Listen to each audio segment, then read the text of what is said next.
Well, hey folks, real honestly, what you're wrestling, my New Japan Pro Wrestling's World Tag League Night 14 event, and this was enjoyable, especially that main event. This gets a thumbs up. Big thank you, Jen, as always, for sending me that. I really do appreciate it. A poll above my head. Let me know what you guys thought of the show, and let me know in the comments if you're still going with your original picks, or if you got anybody among the remaining qualifying teams. We only got 2 nights left after this, so it's really getting down to the nitty gritty. And after the next 5 live shows they do, the last 3 World Tag League shows and the 2 Road to Tokyo Dome shows, I will have my top 25 favorite New Japan matches of the year. A countdown that I will likely do on the 15th, so that'll be up sometime on the 16th. And I do hope that you guys tune in for that. I really would appreciate. So anyway, let's just get cracking on with this. You had Ayato and Shota versus Tamatonga and Tongaloa. And what do you think's going to happen? I mean, nothing against Ayato and Shota. I know they're basically there to be the team for people to just get points on. They did do pretty well. The Gorillas did attack early. Shota did get targeted. Ayato got a hot tag. That was pretty cool. There was a cool double Boston Crab spot, but in the end, a super power bomb for the 1-2-3, and the Gorillas of Destiny get 2 more points. They are on a goddamn roll. They're the tag champs, so it does sort of make sense. Then you got Hangman Page and Yujiro Takahashi versus Yuji Nagata and Nakanishi, and the vets used strength and strikes. Page and Yujiro were pretty much working his heels. They were cutting the ring off and everything. Nagata was targeted. Nakanishi did get a hot tag. Nagata did get a hot tag, another tag, like after a couple minutes. Hit some pretty hard kicks. I mean, like only he can, the legend that he is. And Page and Yujiro did fight back, but in the end, a side pinning suplex from Nagata pinned Yujiro for the 1-2-3. So Nagata and Nakanishi get their second win of this tournament, but it was fine. Neither of these teams were in contention anymore, and it was still a fine match. And then we get Tenzan and Kojima versus Zack Sabre Jr. and Taichi, and both teams out of the running, but still an enjoyable match. Heel tactics early. Of course, Sabre Jr., my God, the guy's so goddamn good. I am so happy that he went to New Japan and did not sign with WWE. God, could you only imagine? Taichi and Kojima did end up going in the crowd while Tenzan and Sabre Jr. were in the ring. Tenzan did get targeted for a bit, and then Kojima got the hot tag. He got beat up a little bit after, getting in some moves. That was fine. And then Tenzan ends up missing a moonsault. Then there was a mic stand usage while the referee was distracted, and a bridging pin on Tenzan for the 1-2-3.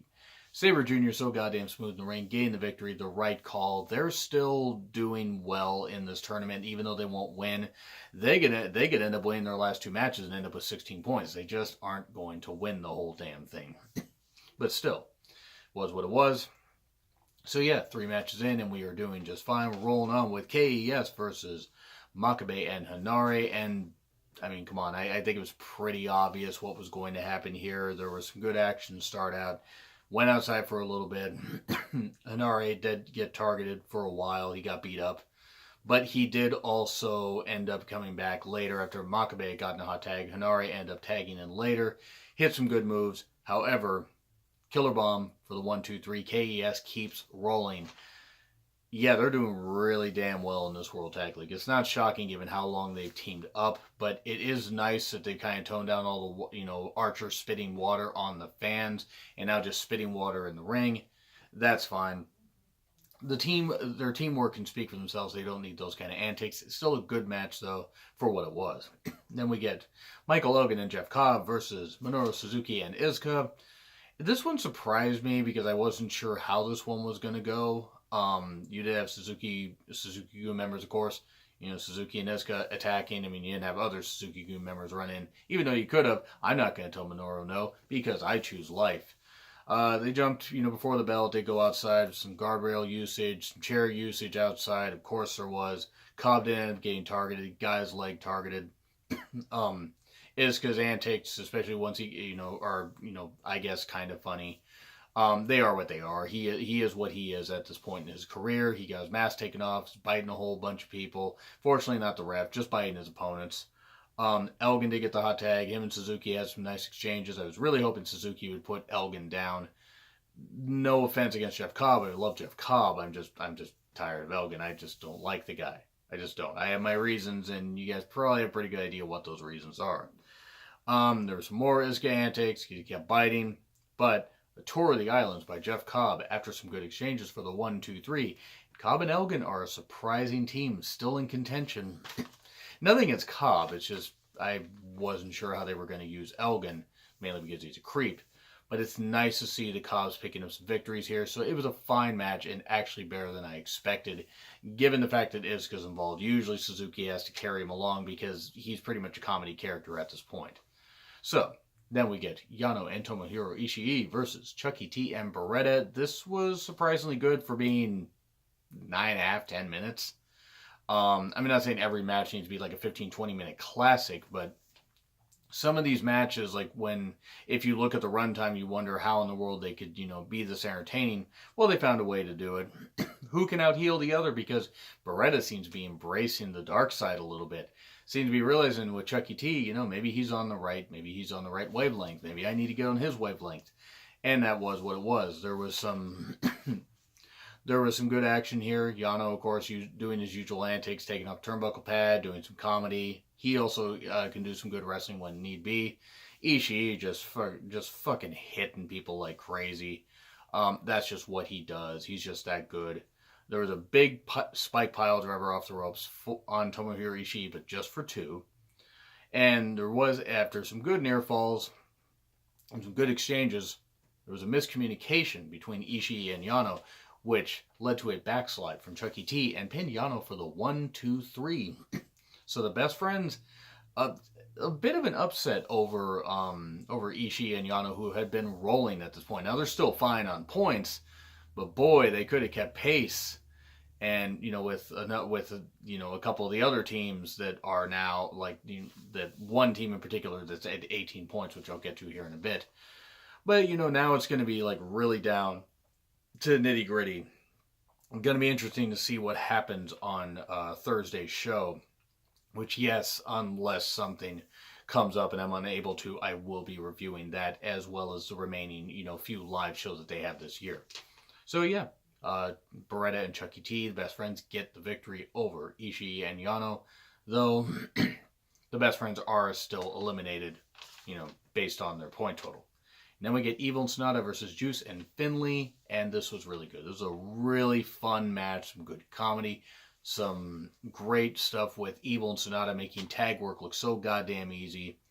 Juice and Finlay also, they're no slouches as far as tag team wrestling. They are very, very good. Some really good exchanges here. I really love the closing moments. There was a nice double Paradise Lock earlier on the match, and the Paradise Lock is where, Sanada ties the legs and hands together, ties them together, and tips them over so they're facing down and everything. And he did it to Finlay and Juice, and that was pretty cool. I did like that stuff. That was really nice. Too bad Milano wasn't there, because Milano Collection AT has the key, as somebody named Milano Collection AT would. Juice did end up getting targeted. Finlay finally did get the hot tag. That was some good stuff. He had some really good moves. Juice did get tagged back in.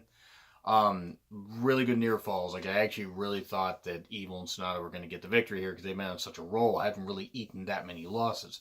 But one stunner, then another stunner, and Pulp Friction on Sanada for the 1, 2, 3. Finn Juice picks up the victory, and my God, they're still in contention, which might surprise some people.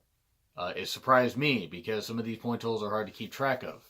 So I'm going to say B minus. I'm going to say B minus because some of the matches were they were decent.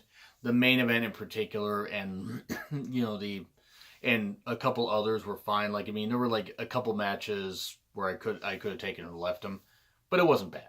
It wasn't bad. B minus for sure. And again, the poll is up there. Now I'm going to get to the point total before I finish up this review. Evil and Sanada at 16 points. Cobb and Elgin at 14. And then Makabe and Hanare have 8 points, but they're out. Tenzan and Kojima have 6 points. They're out. Beretta and Chucky T have 12 points, and even though they got the victory, they're out just by virtue of the fact there's only 2 nights left. They would only be able to get to 16 points. They're not going to be able to do that. It's because other teams are going to at least get one more victory, which is going to eliminate them. Any of the other teams that are at, 16 points, that is. And then Ayato and Shota, of course, 0 points. I thought they were going to win 2 matches. I don't even know if they're going to. I'll hold out hope for one. I'll hold out hope for one. Nagata and Nakanishi are up to 4 points. And then we get Suzuki and Iizuka. They have 10 points. And then Page and Yujiro at 8. And so Suzuki and Iizuka and Page and Yujiro are out. Sabre Jr. and Taichi are out, even though they have 12 points. And then Ishii and Yano, Finlay and Juice. Well, Ishii and Yano and KES have 16. And then Juice and Finlay have 14. And Tamatonga and Tongaloa are at 18. So yeah, the tag champs are in the driver's seats. And it's going to be very interesting to see what happens from here on out.